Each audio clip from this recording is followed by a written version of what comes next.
Halo kawan Kaliber, kembali lagi kita bertemu di hari Kamis. Hari Kamis, bukan Kamis ya. Hari Kamis, tanggal 4 Juli 2024. Saya mau ketawa karena berita ini nantilah agak-agak lucu, menggelikan gitu. Masih bersama pengamat sosial politik kita, Mas Indra Karismiaji. Mas Indra, Halo Mas Edi dan kawan Kaliber dimanapun Anda berada. Ini sebetulnya beritanya bukan berita lucu ya, berita yang sebetulnya menyedihkan untuk iya, korban, tapi memprihatinkan ini. memprihatinkan kan gitu. Jadi berita sedih sebetulnya. Tapi kenapa kita senyum-senyum ya kan?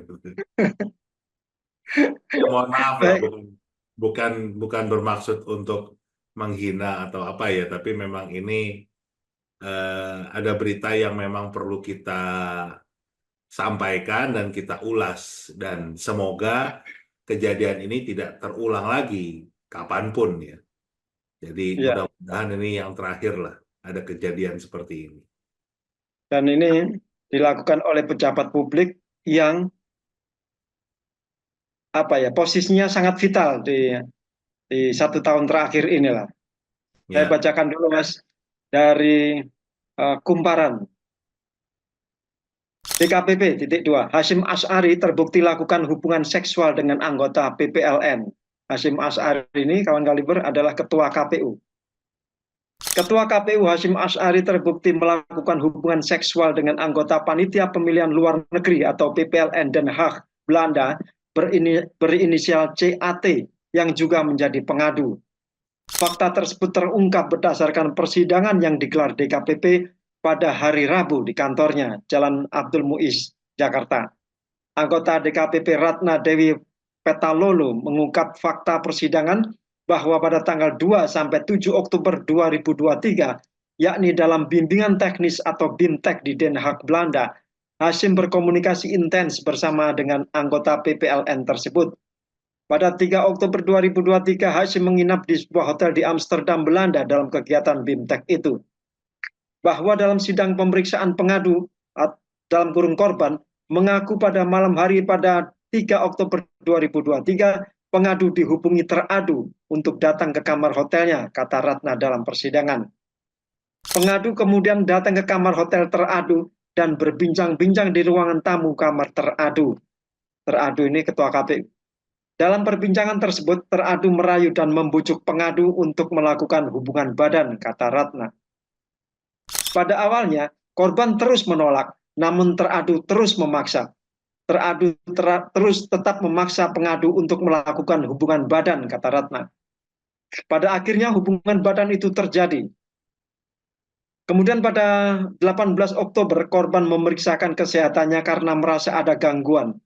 Hasil konsultasi dengan dokter menganjurkan dilakukan pemeriksaan lanjutan antara korban dan Hashim, juga melakukan tes kesehatan. Pada 31 Oktober 2023, korban kemudian menghubungi Hashim dan meminta untuk melakukan tes kesehatan sebagaimana anjuran dokter itu. Kemudian teradu menjawab, "Ya siap sayang," kata Ratna. Hasil pemeriksaan kesehatan kemudian disampaikan oleh Hashim kepada korban. DKPP tak membuka hasilnya. Terkait fakta persidangan tersebut, DKPP meyakini bahwa hubungan badan terjadi.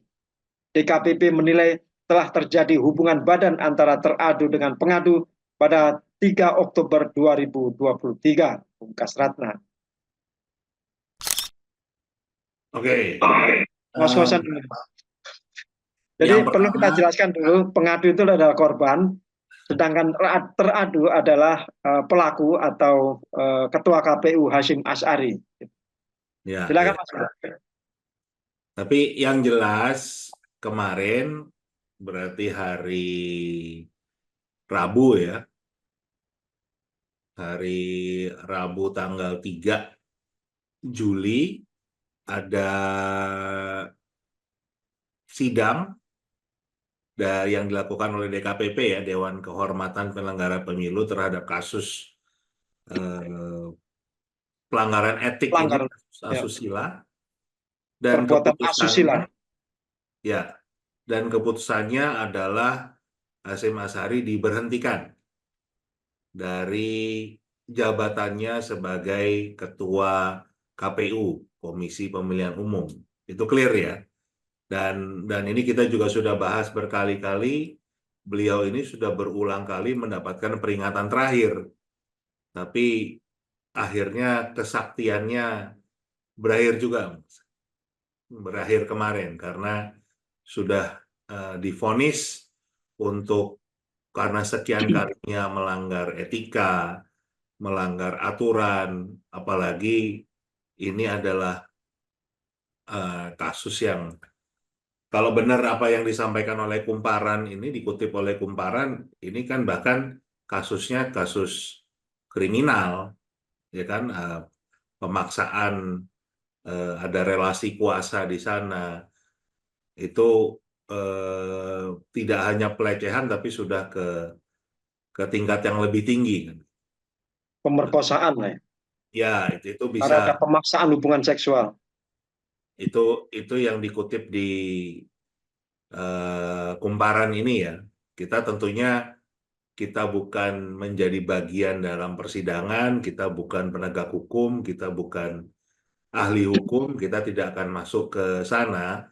Tapi yang pertama kita menyampaikan ke masyarakat bahwa benar kalau Ketua KPU diberhentikan oleh DKPP. Itu satu. Jadi yang selama ini beliau sudah melanggar banyak hal, ada etika, eh, apa? Yang terakhir ini adalah kasus asusila yang berhubungan dengan eh, apa? Petugas di luar negeri ya. Jadi PPLN Panitia Pemilihan Luar Negeri di Den Haag, Belanda, itu yang melaporkan beliau terhadap eh, apa kasus asusila ini dan akhirnya diputus kalau terbukti dan beliau dihentikan. Nah, yang pertama kita harus apresiasi ya Mas, kita harus apresiasi DKPP kalau mereka sudah mengambil keputusan yang jadi sebagai Dewan Kehormatan Penyelenggara Pemilu mengambil keputusan yang eh, tentunya sudah difikirkan matang-matang dan tentunya ini akan menjadi hal yang lebih baik buat buat kondisi Indonesia yang kemarin bertanya-tanya kan, kenapa orang ini sudah berkali-kali mendapatkan teguran apa terakhir gitu kan, Ya, peringatan terakhir, tapi balik lagi kayak dari nol, kayak ngisi bensin aja tiap kali ini mulai dari nol lagi kan gitu. Tapi ya akhirnya dihentikan, diberhentikan dari jabatannya dan tadi kita berharap kejadian ini tidak akan terulang lagi ya. Baik, jangan sampai ada kasus asusila dimanapun, artinya saya nggak bicara hanya di KPU aja ya, tapi di seluruh penyelenggara negara, mudah-mudahan sih memang tidak ada kasus-kasus yang seperti ini.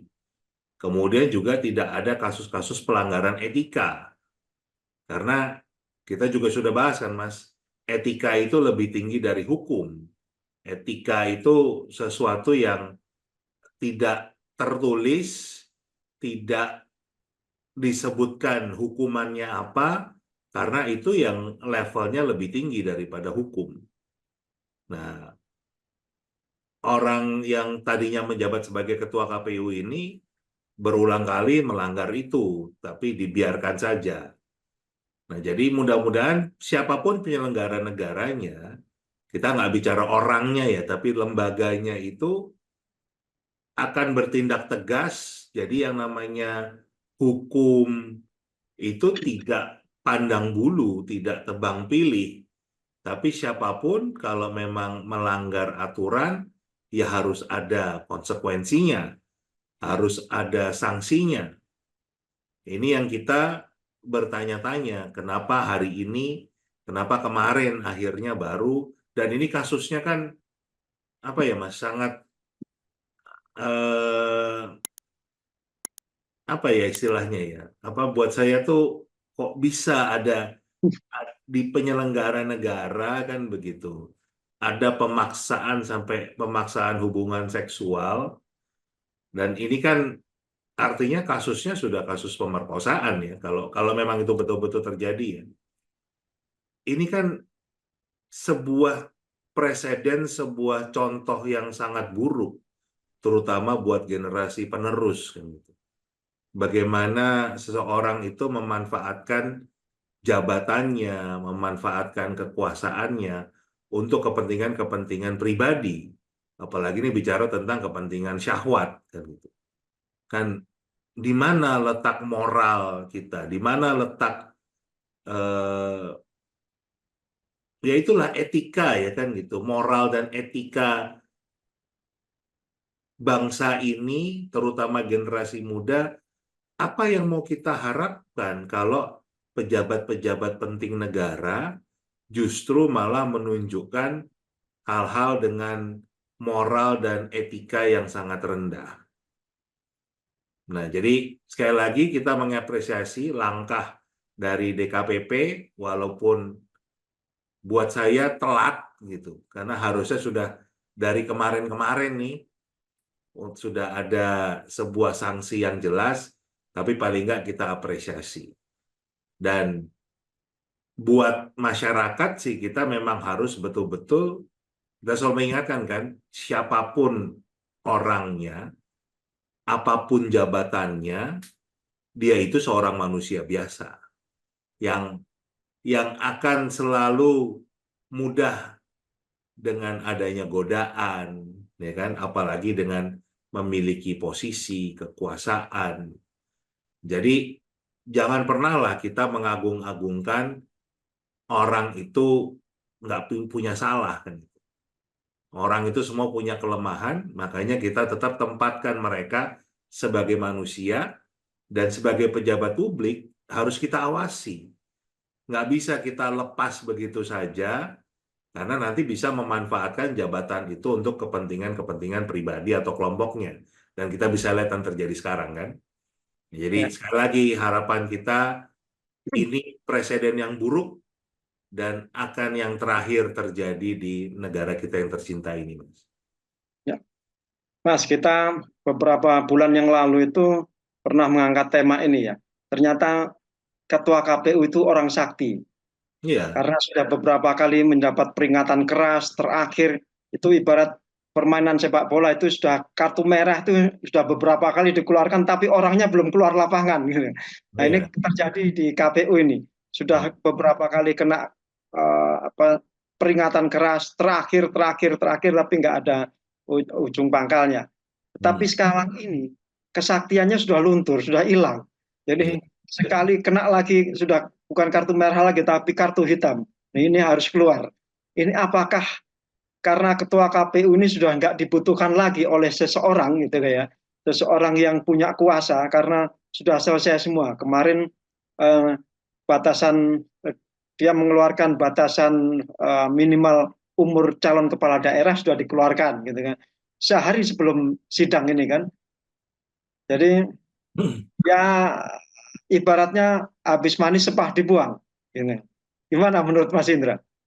Ya, jadi kalau bicara kesaktian ini, kalau kita ingat film zaman dulu, filmnya Benyamin Sueb tuh, Samson Betawi ini berarti beliau ini bulu keteknya udah dicukur nih, Mas. Jadi nggak sakti lagi kan gitu.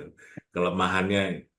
Tapi eh, terlepas dari apakah tugasnya sudah selesai, jadi nggak dibutuhkan lagi, ya kemungkinan itu ada. Tapi kalaupun belum selesai kan gitu, kesalahannya ini terlampau menumpuk dan terlalu parah, Mas kan gitu. Kalau sampai ini kan bicara ada korban yang sudah mengadukan dan ada bukti-bukti, ada chat, saya nggak tahu nih bagaimana membuktikannya di betul-betul ada hubungan badan atau tidak, tapi yang jelas kan dengan di sudah dilaporkan dan juga mendapatkan vonis seperti ini, gimana cara belainnya gitu loh, Mas. Ya, Kan susah banget gitu loh. Kalau kalau justru malah orang yang seperti ini dibela oleh penguasa, justru malah betul-betul rakyat bisa semakin marah. Tapi Dan kalau menurut saya gini Mas, ya korban ini yang apa teradu ini, pelapor ini itu Heeh. lebih lebih dihargai dibanding konstitusi kita. Karena beberapa kali ketua KPU ini juga terlibat pemerkosaan konstitusi, tapi lolos-lolos saja. Ya kali ini pemerkosaan satu wanita itu sudah kena batunya dia. Ya apa kita selalu menyebutkan apa Gusti ora sare kan gitu loh. Jadi memang banyak hal yang membuat kita menjadi pesimis, banyak hal yang membuat kita tidak bersemangat, menganggap masa depan itu sepertinya suram, tetapi kita masih punya harapan. Dan hal-hal yang seperti keputusan DKPP kemarin itu contoh harapan yang akan bisa muncul kalau penegakan hukum memastikan yang namanya moral dan etika itu terjaga di bumi Indonesia ini, khususnya untuk mendidik generasi masa depan kan. Jadi ya itulah harapan kita, eh, ini yang terakhir Mas kan gitu. Dan masyarakat menjadi aware, menjadi sadar, dan tidak membiarkan hal yang model ini terulang, termasuk pelanggaran-pelanggaran yang dilakukan oleh beliau sebelumnya. Itu harusnya dari awal kita pun sebagai rakyat harus berteriak, harus menuntut untuk ada sanksi, ada ketegasan, karena sudah terbukti melanggar aturan, melanggar etika. Dan itu kan fakta yang ada seperti itu, Mas. Ya, ini bahaya buat contoh atau apa ya, ya teladan bagi rakyat kita, Ada, khususnya generasi muda ini. Ini ya. makin memprihatinkan bahwa etika itu sudah masuk museum yang sudah nggak pernah dikunjungi orang juga museum itu. Ini sudah nggak dikenal sama sekali etika di negara ini. Ya, artinya kita bukan mau menjadi orang yang sok suci ya, bukan bukan itu. Kita bukan mau menjadi orang yang juga menunjukkan kalau kita nggak punya salah, bukan itu. Kita juga manusia biasa. Tapi kan tugas kita mengingatkan, khususnya mereka-mereka yang punya jabatan publik, jabatan yang dipercaya oleh rakyat, punya tanggung jawab, punya tugas yang juga menuntut tingkat etika, tingkat moral yang tinggi, karena mereka ini menjadi sorotan kan gitu. Mereka menjadi spotlight. Rakyat itu melihat mereka terus, semua tingkah lakunya itu menjadi perhatian masyarakat. Nah, kalau tingkah lakunya buruk dan itu dibiarkan saja, akhirnya masyarakat, terutama generasi muda, menganggap itu hal yang biasa-biasa saja, yang normal-normal saja. Nah, ini kan yang justru akan merusak masa depan kita. Nah, itu yang jadi sekali lagi kita bukan menempatkan diri sebagai orang yang sok bersih, sok nggak punya salah kan gitu. Bukan ke sana. Tapi tugas kita mengingatkan kan, khususnya para pejabat publik, tempatkanlah moral etikamu itu betul-betul sebagai orang yang dipandang, orang yang menjadi sorotan masyarakat, orang yang menjadi suri toladan. Itu yang kita butuhkan ya. Jadi kita butuh, bukan kita juga mengharapkan malaikat yang akan tampil sebagai pejabat-pejabat publik, itu tidak mungkin, mereka manusia. Tapi ya itulah upaya kita untuk mengawal, Mas. Upaya kita untuk mengingatkan jangan sampai hal-hal yang buruk itu terjadi. Itu aja sih sebetulnya. Ya, dan kita mengajak kawan kaliber untuk beropini atau memberikan pendapat Anda di kolom komentar tentang bagaimana sih ketua KPU yang satu ini. Jadi topik bahasan kita soal hasil sidang DKPP yang memberhentikan ketua KPU karena pelanggaran asusila, atau ini lebih ganas lagi ini istilahnya pemerkosaan gitu ya. Ya, pemerkosaan. ini bukan action value ya yang begini ya. Iya, Ini, jadi kita ini tunggu kita tunggu outlook. komentar kawan Kaliber ini, Mas. Pasti Ya, seru-seru komentarnya ya. kita tunggu. Kita Ya, tunggu. ya. Baik, begitu. Terima kasih Mas Indra. Mudah-mudahan ini adalah contoh buruk, bukan contoh baik ya. Contoh buruk karena seorang yang Dan jangan dikenal terulang. sebagai sakti sudah luntur kesaktiannya. Dan kalau betul hari ini hari kemarin itu adalah hari putusan sidang yang hari terakhir menjabat sebagai ketua KPU, kita harapkan sudah tidak ada anulir lagi atas keputusan DKPP ini. Terima kasih Mas Indra, terima kasih kawan Kaliber. Kami tunggu komentar Anda. Sampai jumpa. Sampai jumpa.